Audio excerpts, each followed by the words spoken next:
Tonight we have a guest, Dr. Salim Munayer. He's the director and founder of the Musalaha Ministry of Reconciliation. And he has been bringing Israelis and Palestinians together since 1990, creating a forum for reconciliation. Dr. Salim is a Christian Palestinian, born in Lod, and one of 6 children, and received his BA from Tel Aviv University in History and Geography, and his MA from Fuller Theological Seminary. In graduate studies in New Testaments, and graduate studies in New Testaments from Pepperdine University, and his PhD from Oxford Center for Mission Studies. This is the first time I meet Dr. Salim Munayer. He's a very warm individual, and he's hot from out of the press from Bethlehem. So the forum, he's gonna talk about Palestinian Christians and Palestinian Muslim relationships in the Holy Land, and then he's gonna talk for about 15, 20, 30 minutes, or whatever he wants. And we're going to open it up after that for question and answer sessions. Just housekeeping items, bathrooms for the ladies in the back. You can go through the back door and around. And for the gentlemen, they're from the front. You go front and take a left, and you'll find the bathrooms. There are refreshments in the front if you need to drink water or sodas or coffee. It's in the front. Please feel free to move around.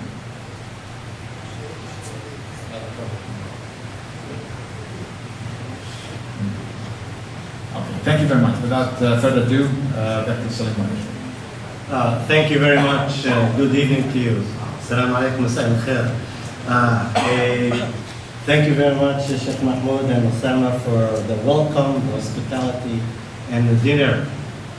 It's an honor for me to be here, and thank you for willing to listen to me.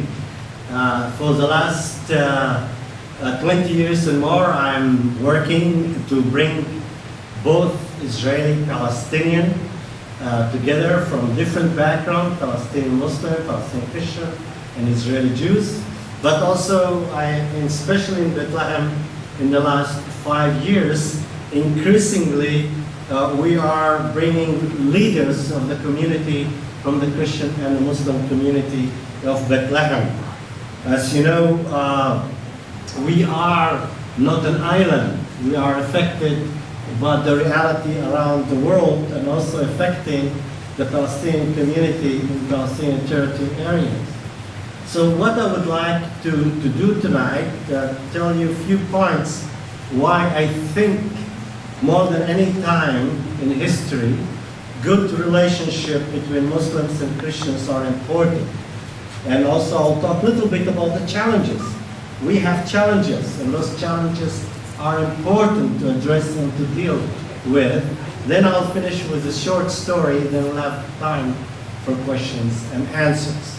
First of all, the majority of the people in the world today, if we put together the Christian and the Muslim, we are together more than the majority of the people of the world. We are more than 55%. That means, in other words, the relationship between us, between Christian and Muslims, are important for the future of the world. Which type of relationship we're going to have. And this is very important. I don't have enough time to talk about everything. I'll just give several important points to talk about.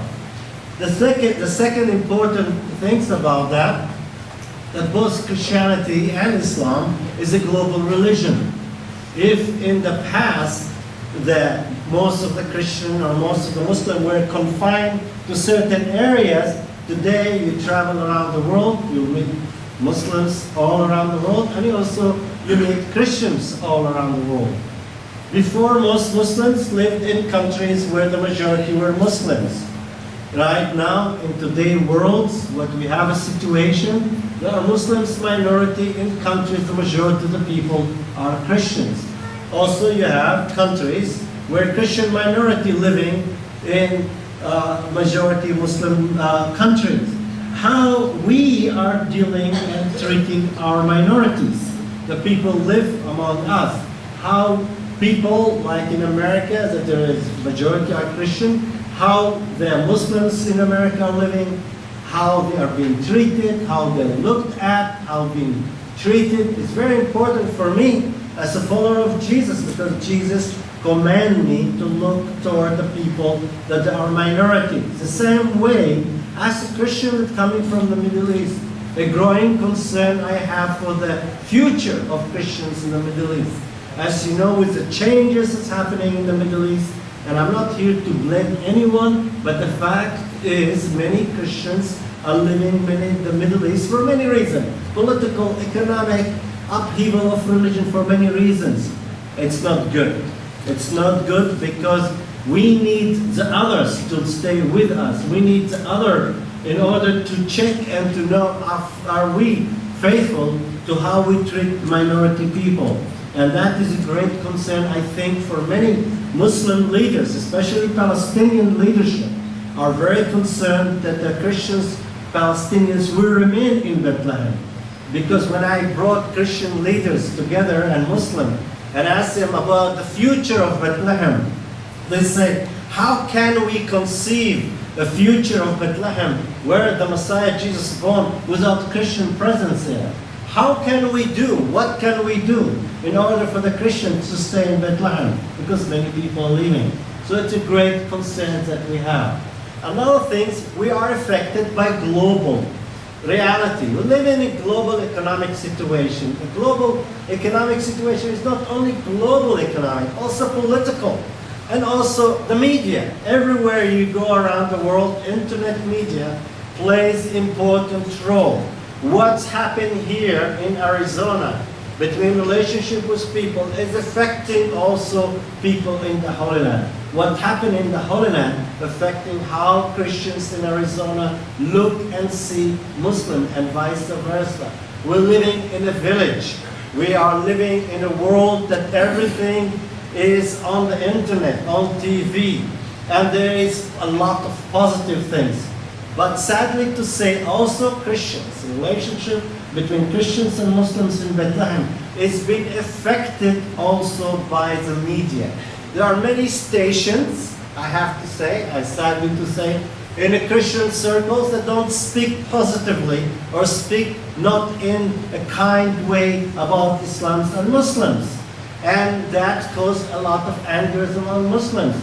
There are also many Muslim stations or radio stations don't speak kindly and rightly and truthfully about Christianity and Christians. And that affects the relationship between Christians and Muslims in the Holy Land. So we are affected by those medias, and those medias are affecting us. Another important aspect that affecting the relationship in the Holy Land between Muslims and Christians is that religion increasingly is being used by political leaders. How can religious leaders from all the community will be able to stand to say to the political leader, don't use the name of God in vain. Don't use religion for political purposes. And that is a problem that we have, that right now that religion and politics is more and more becoming ideologically overlapping each other in many societies, in many cultures. It is dangerous for us. We need, especially people that teach about God, loving God, obeying God, standing to the commandment and the ordinance that God commands us in our relationship to Him, to others, to speak out, and to speak up and to stand for that. And this is a problem, is that many times, without being aware of, we find ourselves as tools. I perceive myself as a religious person. I see how politicians are using our situation. We have another thing that is very important, historical wounds. The history of the Christians and Muslims is colored with historical wounds from one side. For Muslims is the Crusades. For Christians, they will talk about the Armenian massacre, about the Assyrian massacre. They will talk about mistreatment of Christians. Both communities have committed sin historically against each other. We need to have the bravery to look honestly on our history and see how we misuse the name of God for whatever reason, political, economic, whatever reason. And both Muslims and Christians need to have that courage and say, yes, we did wrong. Yes, we have committed sin against each other. But also we have positive model. The model that was in Spain or other countries where people were enriching each other. One of the reasons that the Spanish excel culturally is the ability of Muslim and Christians and Jews to live next to each other and enrich and bless each other. Can we dream of a world that can worship, I can speak, I can teach about my faith in the same way you are, and I can bless you with my heritage, my spiritual heritage, and also I want to learn from your heritage. Is very important things for all of us. It would be bad for the world if we Christians in the Middle East will develop a ghetto mentality. We close ourselves, or we leave, or we build walls around ourselves. It would be bad for you not to be involved in American society and to build walls around you. It's not good for you. It's not good for the society around you. Our situation in the world also calls for cooperation. We have not only economic and political issues, we have environment issues that it is bringing devastation to the world that we have to work together. And we have differences. Some of the differences are very important. There are differences the way Christians perceive God and the relationship between human and God, and the way Muslims. We need to be honest about our differences. We need to learn about our differences. We need to respect our differences. We cannot impose ourselves on each other. Any person that imposing, there is a verse that says there's no imposition of religion. That's my translation from Arabic. You know what the verse means. So we cannot impose religion on each other. We cannot impose lifestyle on each other. We can learn, we can respect, and we need to work with each other. We need to have the freedom. I need to have the freedom. You need to have the freedom that I can't sit around the table like tonight with the son and say, this is what I believe about God. This is what I believe about Jesus. And I listen to him, and he will be honestly say, this is what I believe about the Quran Kareem. And listen to each other to understand, and instead of fighting with each other. And that is not healthy, it's not good. That it is very important. Also, another area, as much we have common values, we have also differences of values. We need to address those values. How we see family, how we see women, how we see relationship to the state, how we see many things. There are many things we have in common. And like Adam and I, he's American, he's a Nazarene. I'm a Palestinian Christian. He thinks he invented Christianity. When I tell him that Arab Christians were Christian when Anglo-Saxons were still on the trees, the Arabs were eating with the golden forks, So my heritage goes back to 2,000 years. I have documents from the 5th and 6th and 7th century in Arabic about my faith, before they had the King James Bible. By the way, King James is the king. There is no word James in the Bible, so the king that ordered translation of the Bible to English, he changed one of the books in the New Testament from Jacob, Jacobus, to James. Very close. That's what it is about culture.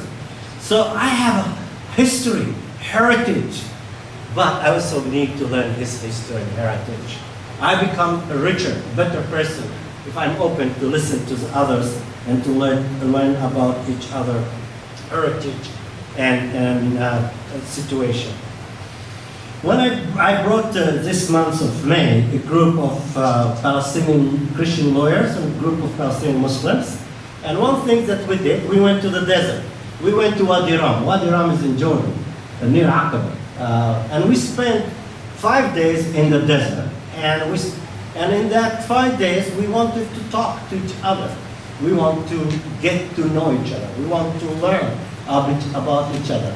And you know, in our culture, in the Middle East, Arab culture, there is one thing is very important, is hospitality. Is that right? You know,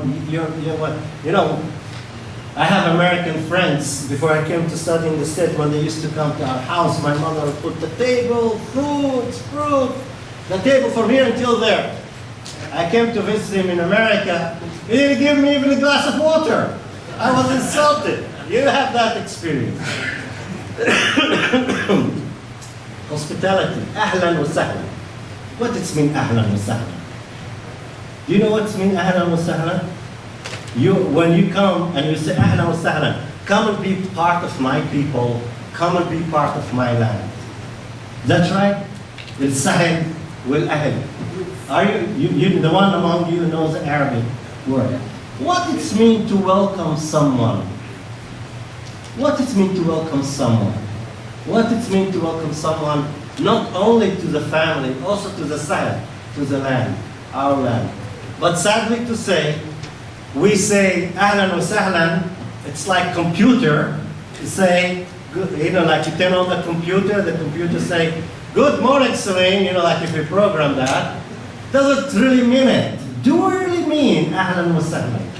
What that's mean ahlan wa sahlan that we have today? And increasingly, because global situation, because the political situation where the Palestinian people are, especially in the West Bank under occupation, there are increasingly tension between our people.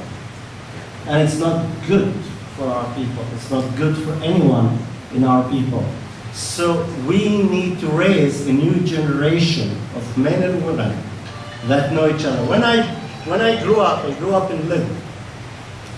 Our neighbors were Muslims and Jews. During Eid al-Adha, we used to go to visit our Muslim neighbors, and during Christmas, they used to come to our house.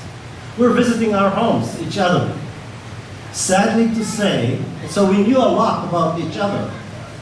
But sadly to say, the new young people generation don't know. Don't know. I have Palestinian Muslims from villages around Bethlehem. They never met a Christian. They think some Christians have tails. Literally. Sorry to say that. And they heard it from somebody. Also, I have Christians in Bethlehem when I teach at the college. They have many misconceptions about Muslims. Many misconceptions about Muslims. They never sat and talked and ate with a Muslim. They're living in the same city. I asked my student, have you ever invited Muslim to your home for a dinner? Or did you offer yourself to them? No. That's not healthy, it's not good for our community. Our new generation are growing up knowing each other. I would like to finish with a story, if you allow me. A story from the Gospel of Luke. And I'll talk a little bit about that, then we'll leave some time for question and answer. Jesus gave a parable. He used to teach through stories. Like we were sitting around the table and Chef was giving us stories from the Hadith about imposition and all of that. So Jesus also gave story. And let me read it for you, and I'll conclude it. On one occasion, an expert in the law, that means somebody that faqih, that is religious, making laws, stood up to test Jesus. Teacher, he asked, what must I do to inherit eternal life? How am I going to be in heaven? So Jesus answered, what is written in the Torah? Namus. What is written? How do you read it? He answered, love the Lord your God with all your heart, and with all your soul, and with all your strength, and with all your mind, and love your neighbor as yourself. This is a too important commandment. If you love God, if you worship God, if you aslam nafsak lallah, if you surrender yourself to God, you have to love your neighbors. Okay? That's what he said to him. You have answered correctly, Jesus replied. Do this and you will live. But it wasn't enough for him. But he wanted to justify himself. He wanted to be right. So he asked Jesus, and who is my neighbor? You know, who is my neighbor? So, in other words, he's saying, my neighbors, I will love Adam, but I don't love Rick. Or I will love Adam, but I will not love Osama, because Osama is different in his religion than I am. That's what he's asking. Who is my neighbor? He wants to put category. Who is neighbor? Who is not neighbor? Who he has by the law to love, by the Sharia or halakha of the Jewish people to love and not to love. That's what he was saying. And Jesus replied with a story. A man was going down from Jerusalem to Jericho. You know, Jerusalem is high, you go down to Jericho. And it's desert. When he fell into the hand of robbers, it's known at that time in Jesus' life, because it was desert, there were robbers. So who's driving or who's taking that road, it's very dangerous that people will rob him on the way. They stripped him of his clothes. They took all his clothes. It's very important. Beat him and went away, leaving him half dead. A priest happened to be going down the same road. And when he saw the man, he passed by on the other side. The priest came from Jerusalem. The priest was working in the temple, the most holy place. He came from Jerusalem. He saw the man naked, half dead on the side, and he continued to walk. So too, a Levite, another person, a religious person, when he came to the place and saw him pass by on the other side, they moved to the other side. Why they both, the priest and the Levite, passed on the other side? He was naked, so they didn't know who he is, to which religious group, because at that time, by your clothes, you know to which religious group and tribe, what he belongs to. He doesn't have clothes, so they couldn't know who he is. But another thing, he had blood on him. Okay, you know, in the Torah written, if you come in touch of blood, you are unclean. You cannot go to the temple and do worship. You have to do wudu. You have to purify yourself before you pray in the temple. You cannot go to the temple unclean. But they were not coming from Jericho to Jerusalem. They coming from Jerusalem to Jericho. They finished their work on the temple. They can be for a while not clean, but they moved to the other side. They didn't want to come close to him. You see what they did? But a Samaritan. Who's a Samaritan? Samaritan are a mixed group of people living in Nablus today, that until today in Mount Gerizim. They're mixed Jews and non-Jews. The Samaritan, the Jews, are enemy like today the Jews and Arabs. At that time. The Samaritan one time came and put pigs in the temple of the Jews. And vice versa. They were hating and killing each other. They didn't like each other at all. But listen to what Jesus said. A Samaritan, as he traveled, came where the man was. Now, the road from Jerusalem to Jericho is not the area of the Samaritan. It's like if I go as a Palestinian in Tel Aviv. It's a Jewish city. I have to be careful. Because if I help this man, they think what I did. That maybe I beat him up. Okay? He was moving in area, not his geographical territory. So what the Samaritan did, and when he saw him, he took pity on him. He went to him and bandaged him with his wounds, pouring an oil. Then he put the man on his donkey and took him into an inn and took care of him. You know, he took this Jewish man that wounded, cleaned his body from the blood, put oil on him, put medicine on him. Then he took him to an inn were other Jews here. So his Samaritan took another brave things. He went to the enemy territory with one of their wounded and brought them there. The next day he took out 2 silver coins, a lot of money at that time, and gave them to the innkeeper. Look after him, he said, and when I return, I'll reimburse you for any extra expense you may have. Which of these do you think was a neighbor to the man who fell into the hand of the robbers? Who is the neighbor? The expert of the law answered, the one who had mercy on him. Jesus told him, go and do likewise. This is a commandment by Jesus. If you love God, you have to love your neighbors. But our neighbors, many times, they are also our enemies. I'll repeat it. Usually, they say in Arabic, a good neighbor is better than a brother who lives far away. Is that right? The Arabs among us, a good neighbor is better than a brother who lives far away. You know that. But many times, most of our argument, most of the reason why we don't get along with each other is with our neighbors. And this is very hard to manage. So for me, a follower of Jesus, his teaching, his commandment, we are taught to love our neighbors. Why we need to love our neighbors? Only because it's beautiful things? I tell my boys like this. If you hate your neighbors, or if you hate anyone, it's like taking a glass of water, not the water, of poison, drinking it, anticipating that your enemy will die. They will not die. Who died? When you hate, you die, not your neighbor die. He doesn't know that. So, in our relationship, I think Jesus, that you see as a prophet, that we see as the Word of God, that He is the Messiah that came to save the world. This is the way we see Him. And we have different opinion about what He did, and that is legitimate. And we need to talk about it when it's important. But you will also respect Him as a prophet, and that's His teaching. And I need to respect Him even more.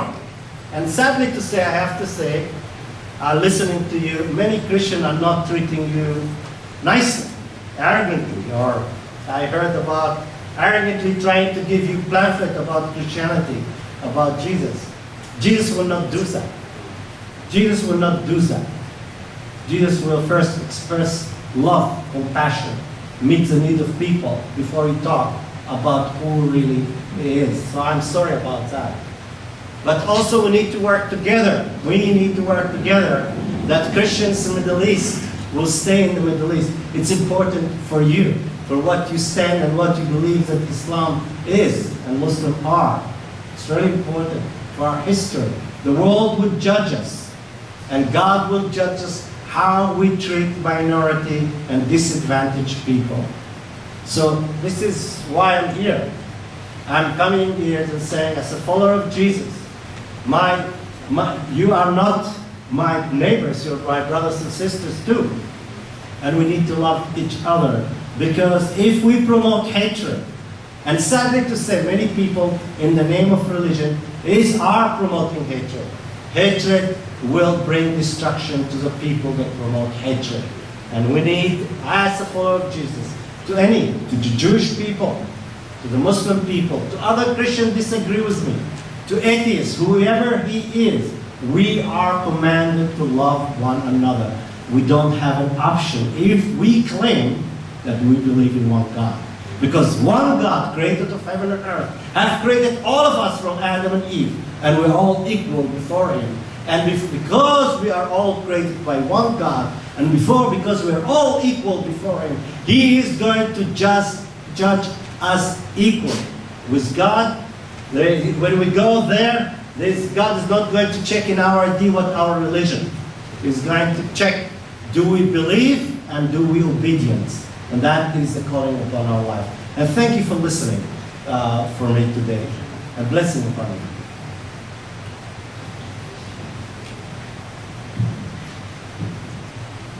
We're going to open it to questions and answers. We thank Salim for this inspiring talk.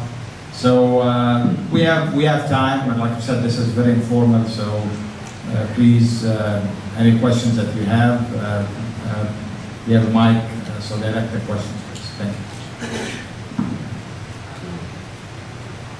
Yeah.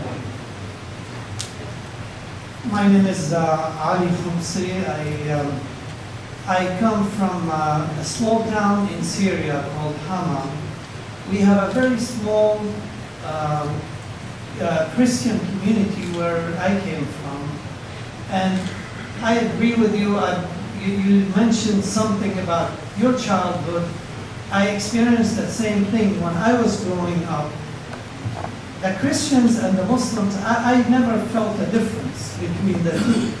In fact, my father's best friend was a Christian who shed more tears over my father's passing away than maybe his own brothers. So my question here is, for us to solve whatever the problems we have now, we need to figure out what took us from a community to this almost divided groups. What do you think got us from 40 years ago we were in such a good shape, and now we progressed? Why do you think that? Yes, thank you. Yes, you're right. My answer would be have two folds. One fold is we have been influenced by many changes that happen around the world, especially in the Middle East. The breakdown of Arab nationalism, the economic situation, dictatorship in the Middle East, rise of religious radical groups that didn't promote understanding. I am a Christian. I don't have to bash other religion to talk about my faith.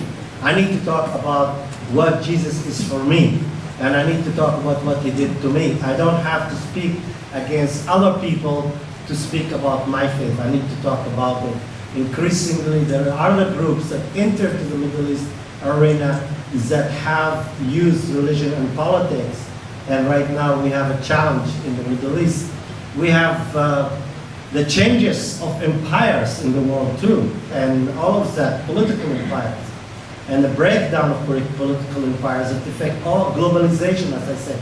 So all of that has affected us, but one of the things that affected us is that we don't teach people to respect others in our schools, in our homes.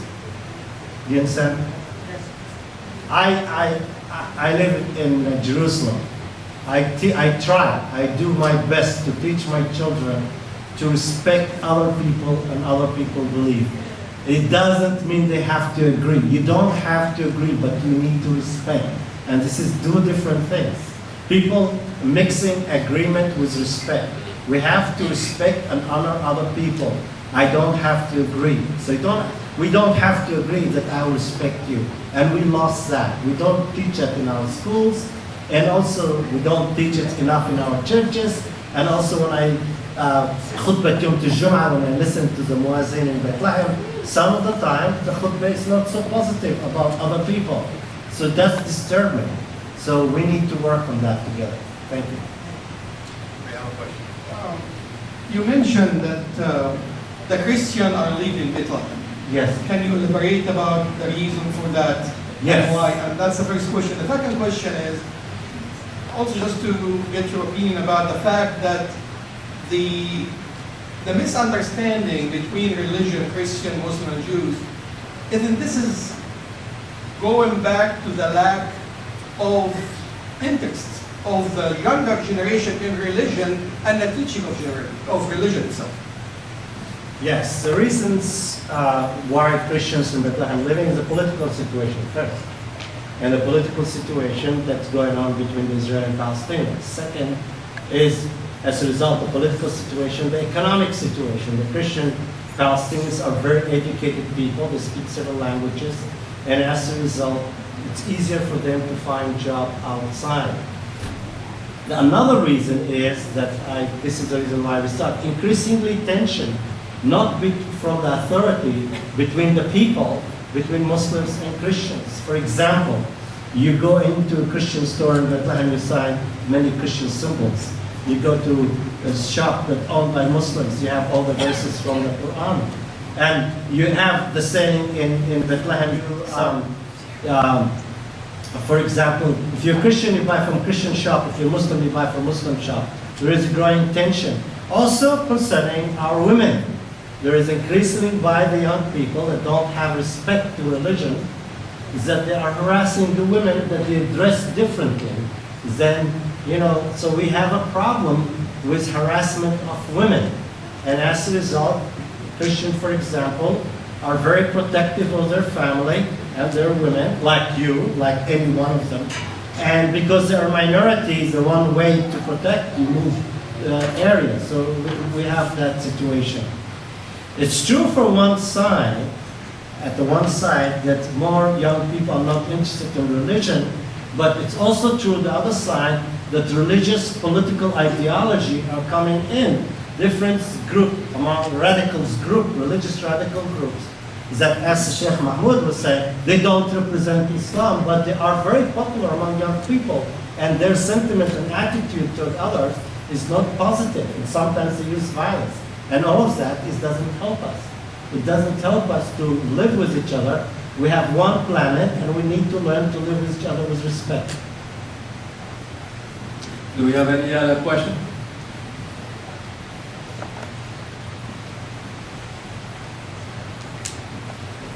We thank you very much for coming to our community, and I'm sure everyone will appreciate you are with us tonight.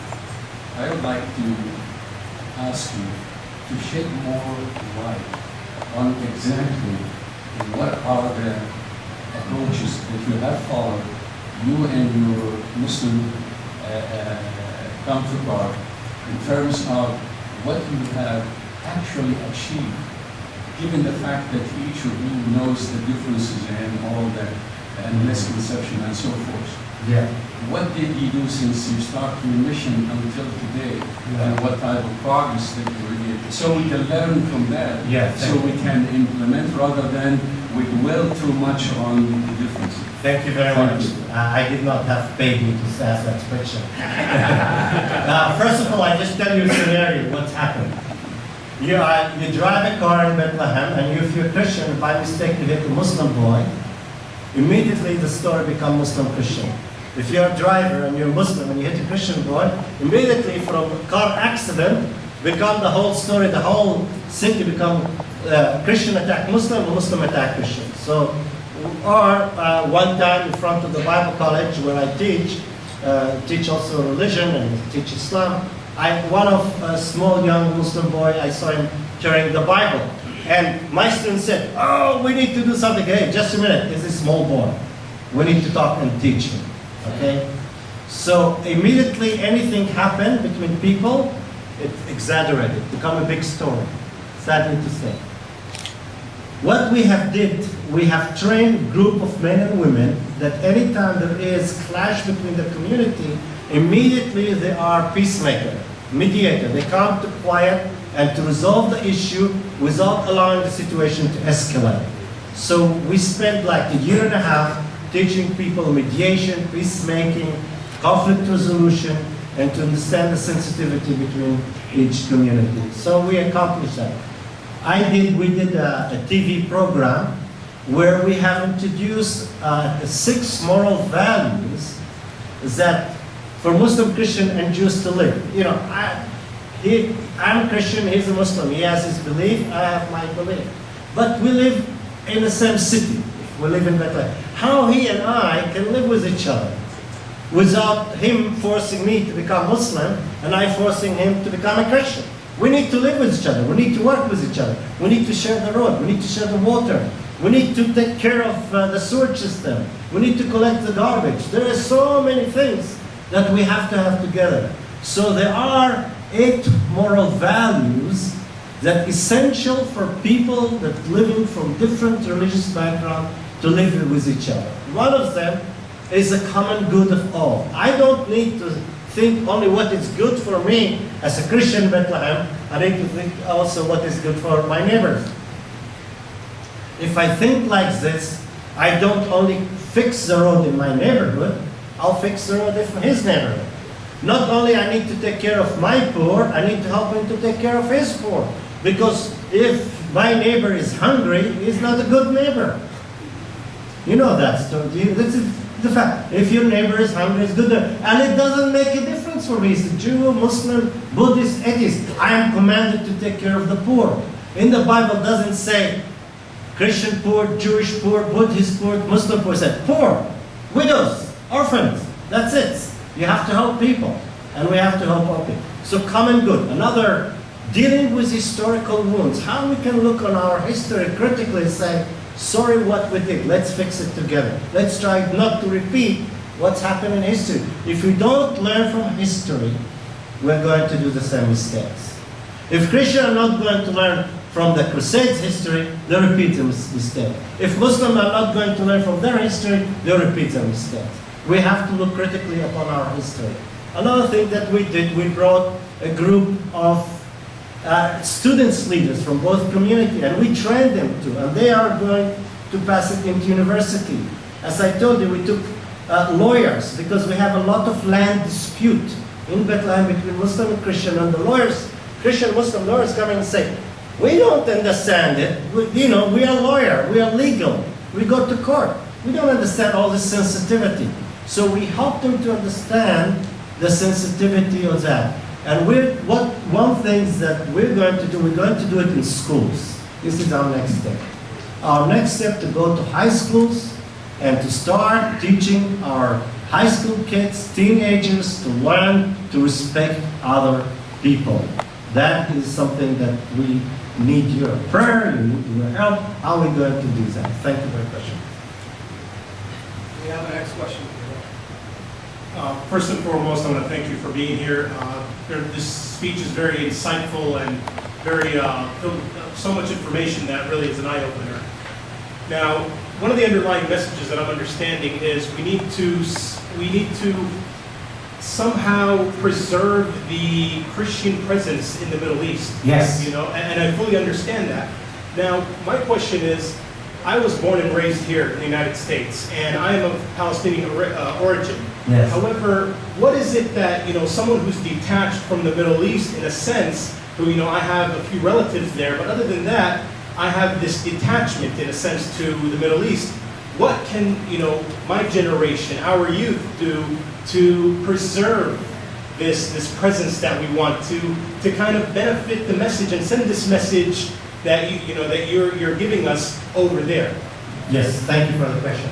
Diaspora is very important. Diaspora is very important. You are very important. One of the questions that I ask the students, the lawyers, before we start, what our differences and what we disagree, I said to them, why the relationship is very important. And one of the things that the lawyers said, we want to be example how Muslim, Christian, Jews can live with each other. I think this is a challenge for Palestinian people today. This is our challenge.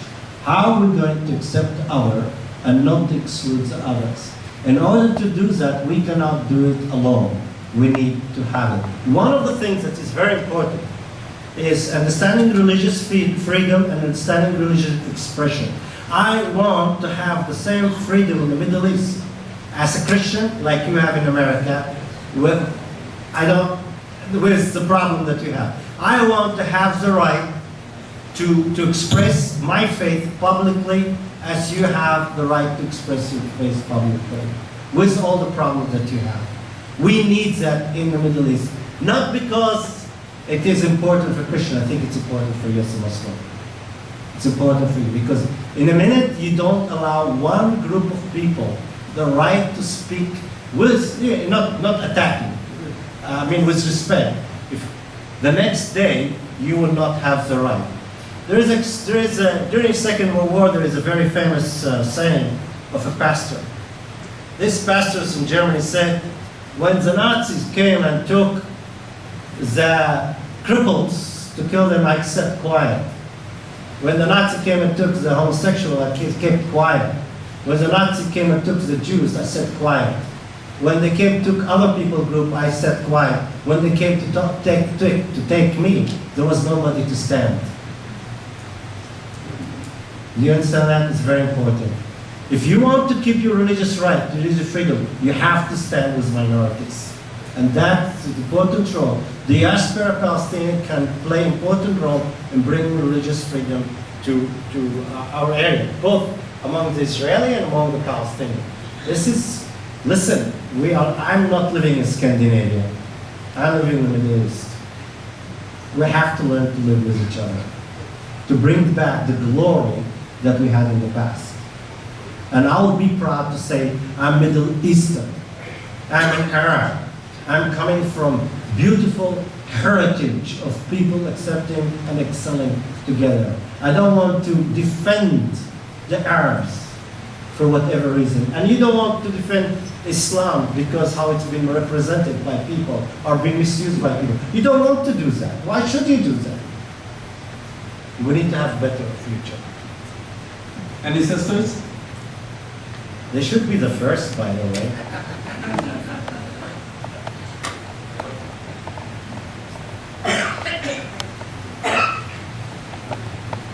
Salim.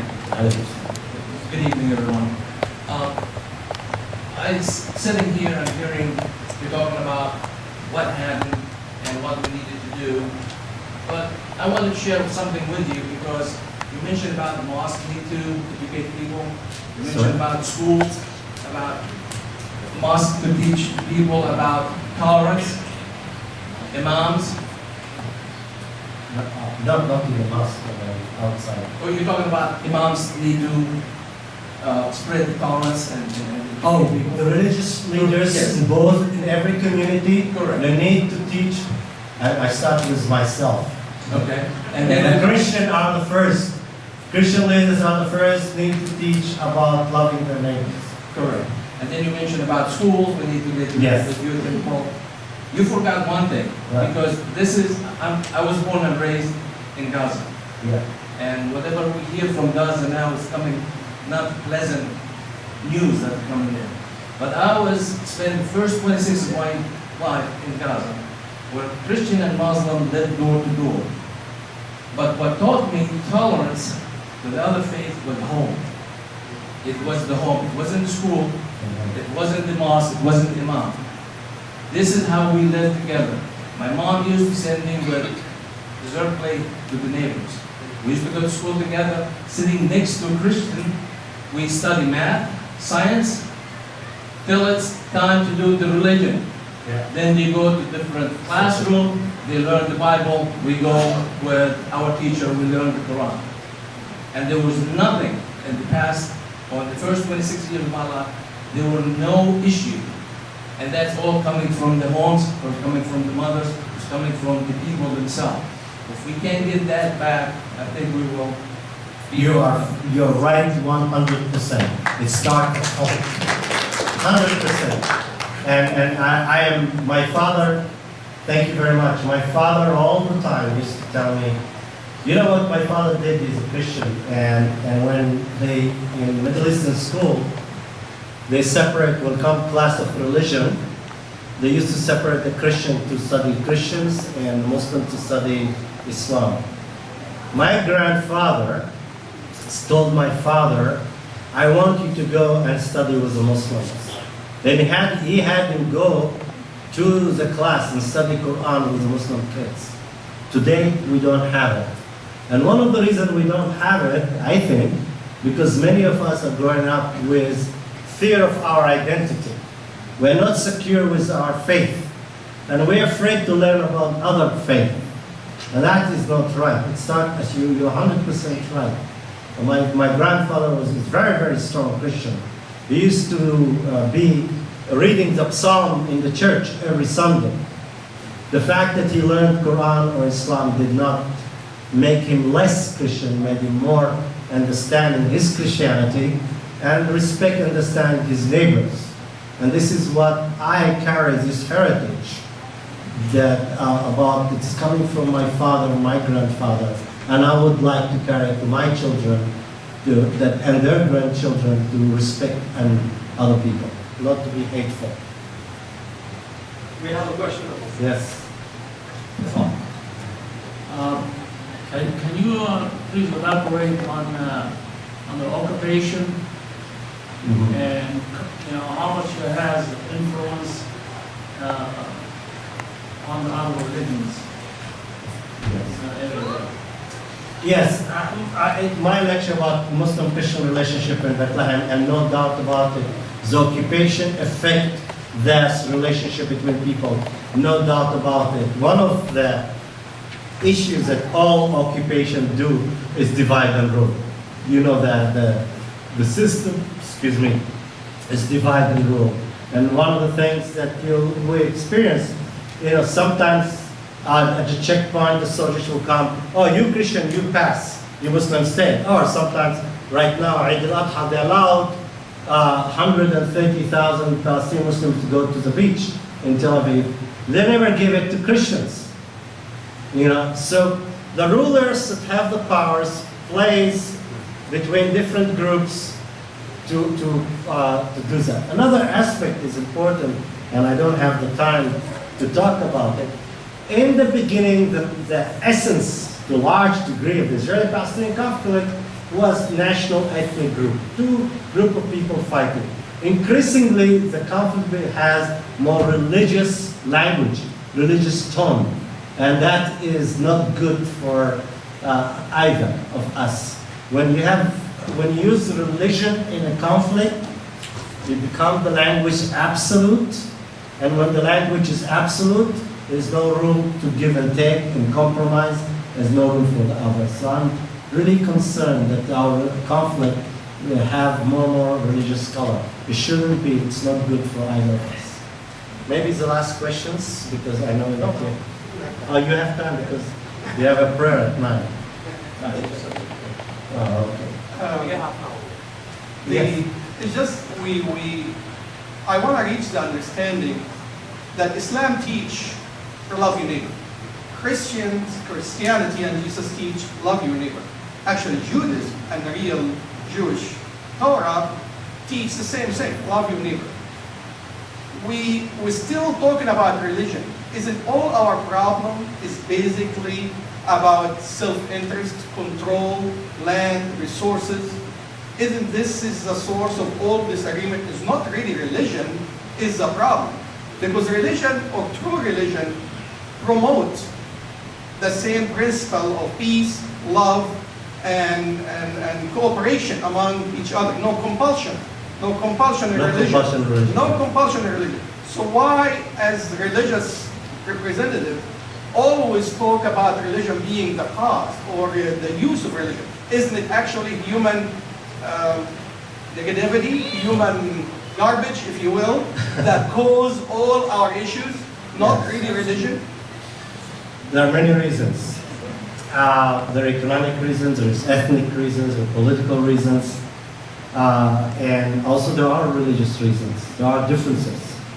And true what you say, but there are religious differences between the religion, and we should not simplify that and say there's no differences. The beauty of it is that the differences in the religion can be a source of enrichment and not a source of conflict. So for example, why people talk a lot about the religious problem today, but they don't talk about economic problem, oil, minerals. Why we don't talk about control and who have supremacy? Why we don't talk about identity? And it's easy to bash religion as a reason for conflict many times. But in one way, you are right to say there are many areas of commonality between Judaism, Christianity, Islam, but there are also differences. But if you give me one reason or one difference in religion that can promote the conflict, I don't see Yes, that. there is one area that is very important. And it is in Judaism and Islam, there is the concept of halakha and sharia. And in Christianity, there is a sharia, but the Sharia has not been sanctified. That means, in other words, in America they call it division between church and state. I don't believe there is a division between church and state. But our understanding what is the division, the role of religion in social area, the role of religion in political area affect our understanding. If you look, for example, young, educated Palestinian Christian in Bethlehem area, one of the issues that we talk to our Palestinian Muslim neighbors, what is going to be the source of the constitutional Palestinian state? Is it going to be only the Sharia or also the Sharia one of the sources? This is a big issue. But, we cannot simplify that. But also Islam, I know. Islam say you cannot apply Sharia on non-Muslims.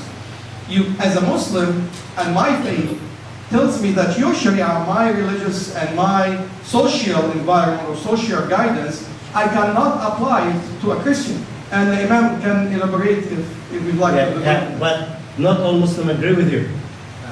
And we, yeah. السلام عليكم. أولا بشكر أخي الأستاذ سليم على محاضرته الطيبة. عاوز أقول حاجة إن مهم جدا إن إحنا نسمع بعض زي ما كلنا بنتفق على هذا. لكن القضية إحنا بنسمع بعض. لكن القضية إن بنسمع بعض وعندنا أحكام مسبقة عن بعض. وهذا يفسد السماع. يعني أنا لما بسمعك عن نفسي كمسلم أنت بتسمعني كمسيحي وأنت عندك حكم مسبق علي. الحكم المسبق. Why don't you translate? Because الحكم المسبق هذا يفسد ما سمعته مني. وكذلك سماعي لك يفسد سماعي الحكم المسبق عندك منه. في اريا كنا بنتكلم عليها مع استاذ سليم الجنه والنار. سأل واحد مرة مسلم عالم قال له مين أهل الجنة؟ قال له عندما تدخل الجنة فستعرف من أهلها. سيب الجنة لما تدخل الجنة، أول ما تدخل الجنة أنت هتعرف مين أهل الجنة، خلاص ما تبقاش في الجنة. دي واحد كلمة المنطقة الثانية هتكلم على كلام عليه الفيلم. The Imam wanted to elaborate. First, he wanted to thank Dr. Salim about his nice presentation.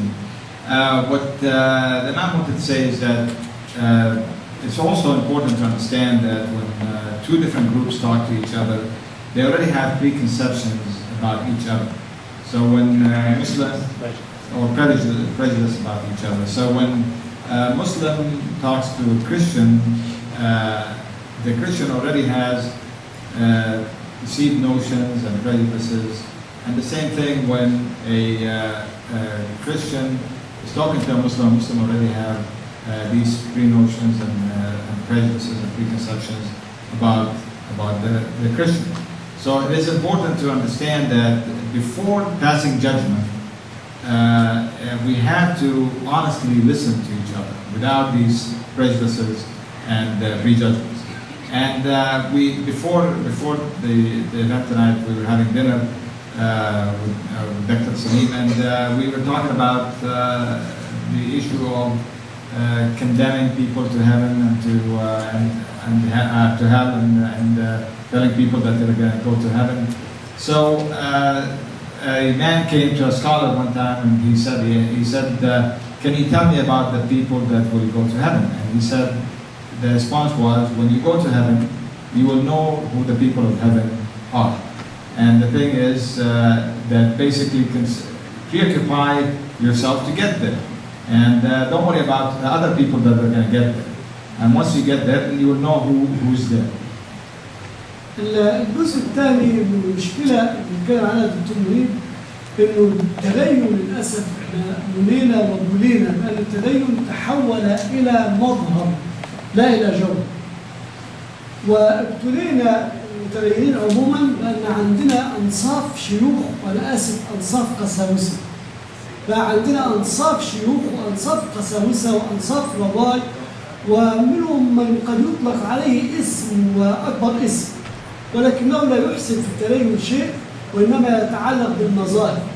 فالكثير ممن يعلمونهم هؤلاء يعلمونهم أيضا المظاهر، تبقى تدينهم خاوي من الحقيقة. علشان كده ما بيقدرش يمارس التدين، انه يتعلق بالنظر ويتشدق بالكلام، وحيث ان هو بيكفر الاخرين ويدخل الناس الاخرين النار، وهو الان في قمه الاسلام، والان في قمه المسيحيه وقمه التدين المسيحي. فهذا كله مظهر تعلمه الناس من انصاف الشيوخ وانصاف القساوسه اللي افسدوا علينا التدين الحقيقي.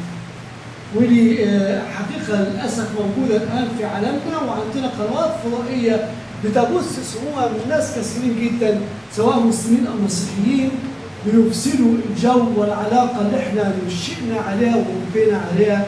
لما كبرنا في بلادنا بتوب ليه حكى لي إنه كان صديقه الوحيد اللي كان بيساعده كان مسيحي، وهذا كثيرا ما نتحاكى فيه. فلو أنه تخلصنا من التعلق بالمظهر واعتنينا بالجوهر واتبعنا الدين وأقمنا الدين، سنقف جميعا على الحقيقة، وسنكون جميعا أحباب، وسنكون جميعا إخوة. لأنه هذا ما أمر الله سبحانه، أمر المسلم أن يقيم القرآن، وأمر المسيحي أن يقيم الإنجيل والتوراة، وأمر اليهودي أن يقيم التوراة. فلو أن كل واحد منا أقام كتابه، معنى الإقامة هنا إيه؟ مش أنا أقعد أمسك المصحف وأقول أنا ختمت، عملت ختمة، عملت ختمتين، عملت 4 ختمات، أنا في رمضان عملت 5 ختمات والحمد لله. وبعدين بعد كده لما تشوفوا في التعامل تلاقي الناس كلها مستأمنين. لا، الإقامة هنا أن أقيم الحكم على نفسي قبل الحكم على الآخرين. ده عشان نحول التدين إلى حقيقة ينبغي أن نقيم الكتب السماوية التي أنزلها الله سبحانه وتعالى عليها. وبكرر مرة ثانية شكري للدكتور سليم والبرازر آدم وأخونا ريك معروف وكل ضيوفنا الكرام، شكرا جزيلا لحضوركم وجزاكم الله خير. Just to continue the explanation of the religion, the Imam was explaining that now we have been afflicted by people who claim that they are scholars, that they are Muslim scholars or they're Jewish scholars or Christian scholars, and the problem is that on the outside they look like scholars and people who follow them, but the truth of the matter is that they don't have the knowledge, and we have people following them and they teach their followers their own principles of the faith. So we have a lot of channels, like Dr. Salim was saying at the beginning, that spew hatred between different religions, and you have priests and you have imams, that they have shows and they have big names. That the same thing, they teach hatred. So to establish harmony, first we have to understand the faith itself. And the Imam was saying that in Islam, Allah ordered, or God ordered the Muslims to follow the Quran, and ordered the Christians to follow the Bible, and ordered the Jews to follow the Torah. And when he ordered us to do that, he didn't just ask us to read it.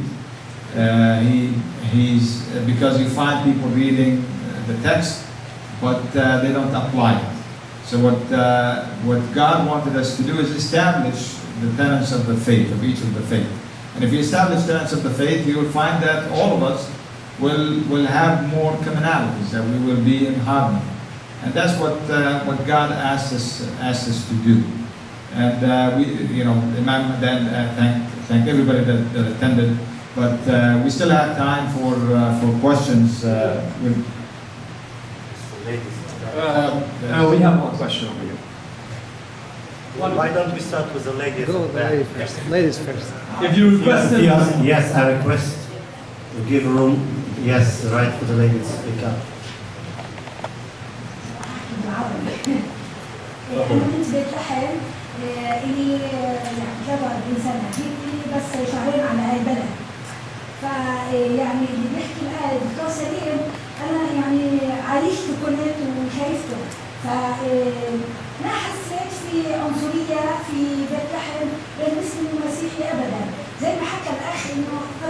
البداية البيئة البيت.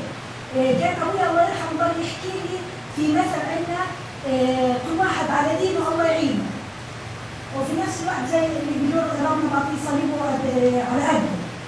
فالأساس التربية، بس أنا لاحظت العنصرية بلشت بعد الانتفاضة الأولى. كثير صار في الانتفاضة الأولى اللي هو زي ما حكى الأخ إنه الاحتلال، إنه هذا هويته مسيحي، هذا هويته مسلم، كنا بزيارات السجون، هذا كثير نلاحظها.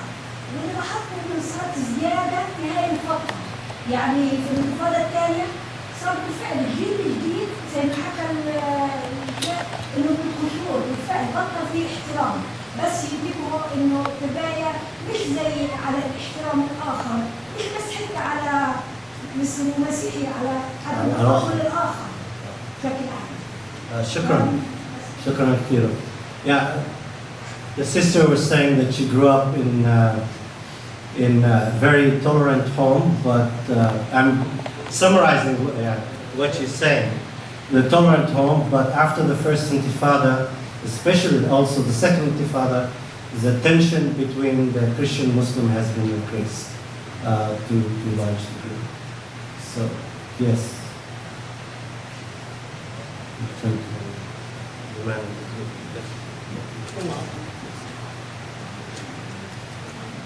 Assalamu alaikum. My name is Mahmoud Zoman. I'm from Ta'amra. I'm from Bethlehem actually. Since I left Bethlehem, I thought it was a peaceful place. I went there a few years back, and it was beautiful. But every time I go to Middle East, I see something. I have friends here who's a Christian, and I buy gifts made in Bethlehem to give to them. This year I went to Jordan. I went to 30, 40 stores, and there's nothing, no products for Bethlehem. So what I feel it's not just the Christian and the Muslims. I think the governments in the Middle East, they decide to empty Palestine from the Christian and the Muslims. So the situation is not as simple as we think between Christian and Muslims. As a Christian in Palestine, if you apply for a visa to come to the US, automatically they'll give it to you. As a Muslim, it's very hard. Yeah, there are many political forces, economic forces working in the Middle East, but I want to say one thing. I am not a victim, and you're not a victim. There is something you and I can do, and that's what I'm saying. Maybe there are political, maybe there are not political power, but if we sit and complain and don't do anything about it, it's bad news for us. Thank you. You have a question? Thank you again for hosting this evening, Imam. And this is the second time I've been in this mosque in 3 weeks. And I just wanted to say to my Christian friends here, if this is the first time you've been here, I want you to know that you're in friendly territory and in a very friendly place. And I want to also say to my Christian friends here that if you have people that you know in your life, Christians, who would like to know more about the Islamic faith, Dr. Isam is an excellent teacher. And he'll be glad to teach you. He'll either come to where you are, or better, like I used to do, bring my students here, and Imam and Dr. Isam would teach, and Dr. Yusuf as well. So we just want to know, I want you to know that as a person who lives very close to here, this is a very friendly place. And we need more of Christians to come here and to see here what's happening and to see our neighbors, because you're my neighbors, and we want to be neighbors. And so I just want to, as a neighbor, say thank you again for inviting us this evening. And again, I want to encourage us, those of us who are Christians, to really reach out to our Muslim neighbors. And there's some excellent teachers here. And we need to take advantage of people like Dr. Isam and others here who can really teach you more about what our neighbors believe. And I really believe that. Thank you. Thank you. Osama also is a great teacher. I know, I And said. he promoted him to be a doctor. Well, I just want to say thank you very much for your listening, respect, and appreciate for the opportunity to come and speak. Thank you for the dinner, delicious food that's been cooked by a guy from Lid, my hometown. So it's kind of, I came to Phoenix to find out my hometown person in a restaurant eating there. So it's a small world. And it is really, in this small world, it's very important that we work hard, that in this village we can live together and in peaceful ways. It's not, I just want to say to my brother Ta'amr, you're very famous in Bethlehem, Ta'amr. Yeah, it is, we are not supposed to let politicians to rule our life. Average people like us, simple people like us, complicated people like us, we can make a difference and we can change. And thank you very much. A blessing upon you. Oh, yeah, more questions. Really quick, I just wanted to ask you if you could use the internet to teach people on what you're preaching, basically, to spread out the message. Because right now you're telling us we're about 100 people here, but using the internet, you could reach millions of people. How can you use that? Yes, I would be more than willing to do that, but I'm really weary about internet, not because I'm afraid to be in the internet, because I would like to people to have systematic study and to build a base. It's just not simplistic, because we need to study the history of our relationship in depth. We need to talk about, for example, that since the 19th century, foreign powers coming into the Middle East and influencing the Middle East. We need to talk about the tenet of faith, and there's many things.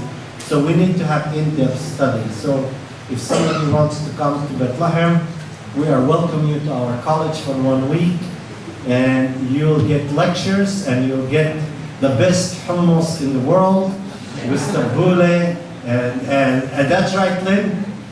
The good food, and you're all welcome to come.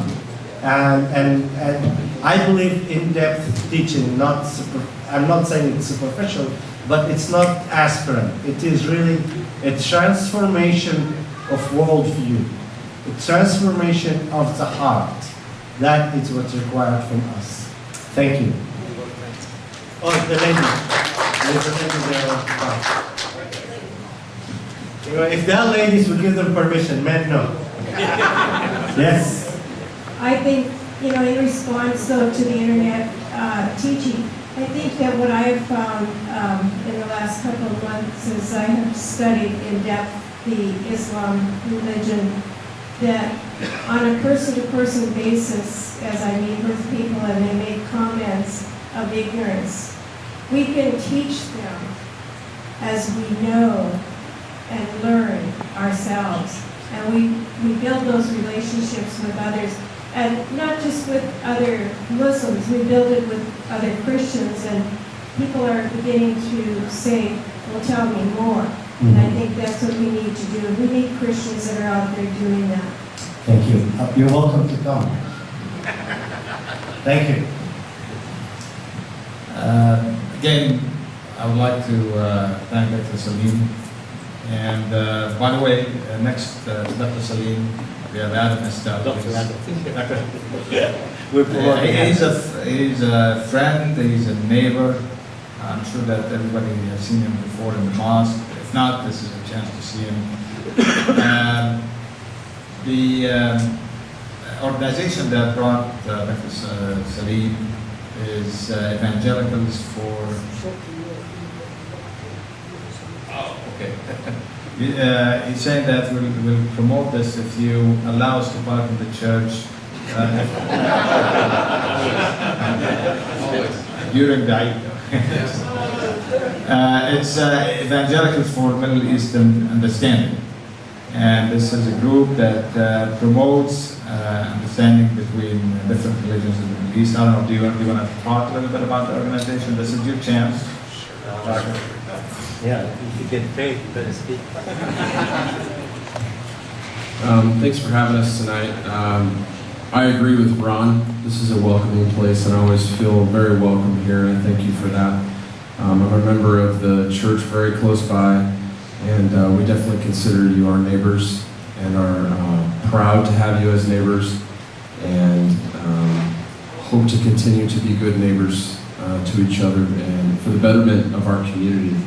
I think that the things that we agree on are more important than the things that we disagree on. And I think that the things that we agree on can set a foundation for a better society and a better city, starting right here in our own neighborhood. As Usama mentioned, I'm part of this organization called Evangelicals for Middle East Understanding. Our director is here tonight, Len Rogers. He's reading something, so he's not paying attention. He lived in the Middle East for many years in Lebanon and other places. We're trying to create a better understanding in the United States and around the world about Muslims and Christians and how we can get along and how we can love each other. That's what we exist to do. We're trying to counter some of the lies and misconception that comes out from media and other sources. And so that's part of what we're fighting against, standing for truth. And that's why we decided why we wanted to bring Salim to Phoenix. As some of you may know, this can be a little bit of a spiritual desert in the real desert here in Phoenix. Lots of mistrust and misunderstanding in our community. And so we're working to fight against that. And I think that the relationship that we have between ICCP and the Orangewood Church is a small, growing example of how we can work together for a better society. And so that's what we're about. So thank you again for having us. I'd like to tell you that Adam is learning Arabic. During dinner, he was translating Arabic to Rick while the Sheikh and I and Salim were talking. So be careful what you say around you. And any meeting in the mosque or any Middle Eastern meeting is on the note of food. So we have dessert for everybody. Don't think that this is only for the presenters over here. So you're welcome to the dessert, and we also have drinks and refreshments on the front. Thank you very much.